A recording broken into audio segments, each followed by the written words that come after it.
wrestling fans. My name is Brian Crazy. You're watching my brand, the F brand of wrestling and entertainment here on YouTube.com and the World Wide Web since 2010, providing you with the wrestling news, reviews, rumors, insights that you're grown accustomed to. And you saw the title of this video. I am back with my review of WWE Main Event for January 9, 2012. It was the 15th episode of Main Event to air on Ion Television since the show made its debut on Ion Television back on October 3rd of 2012. It was the second episode of 2013, and it was a great episode of Main Event. If Main Event is like this every week, 2013 is going to be a great year for this show. Last week's show wasn't too bad.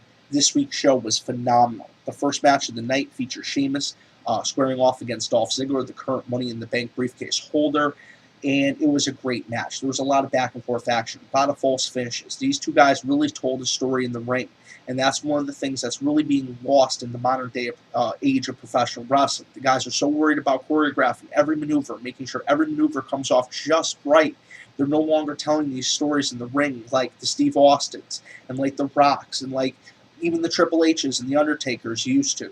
Now, a guy like Steve Austin, perfect example. After he broke his neck, he only did 5-7 moves. But growing up, myself, and I'm sure you guys watching this video, did you ever think about that? Did you ever say, wow, Austin's only doing so? No, because it was the story he was telling in the ring. It was just so incredible.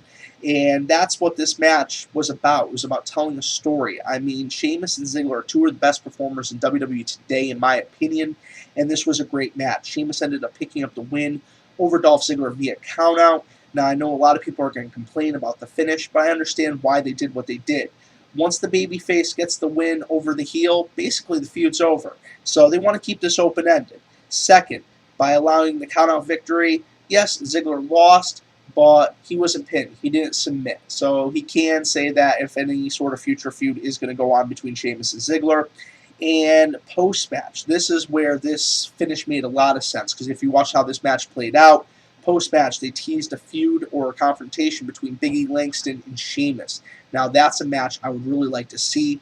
Two huge superstars, two very brutal superstars, and I'm really curious what these two guys would do if they got into the ring with one another. I think it's only a matter of time before Big E Langston and Sheamus end up squaring off inside the squared circle. Then the second match of the night was the current Intercontinental Champion Wade Barrett in a non-title contest squaring off against Zack Ryder. This was a great match. You know, on paper, maybe it was so-so. But when you saw this, when you saw the chemistry that these two guys had together, it was a phenomenal contest. Now, I'm a Zack Ryder fan. I'm a Wade Barrett fan. And when Zack Ryder gets into the ring, he does not disappoint. When Wade Barrett gets into the ring, he does not disappoint. Now, you get these two guys together, they were just phenomenal. They just clicked. It was a great contest. It was about, I don't want to say 8-10 minutes in length. And Wade Barrett ended up picking up the win over Zack Ryder via the bullhammer elbow. Now, I want to know your guys' thoughts on tonight's edition of Main Event. I enjoyed tonight's show. Now it's up to you guys, my fans and subscribers, to drop your comments below. Drop your feedback below, because that's what it's all about. Get to hear my thoughts, and I want to hear yours. For the F brand of wrestling and entertainment here on YouTube.com and the World Wide Web, my name is Brian Crazy. Have a great night and a safe early morning commute tomorrow.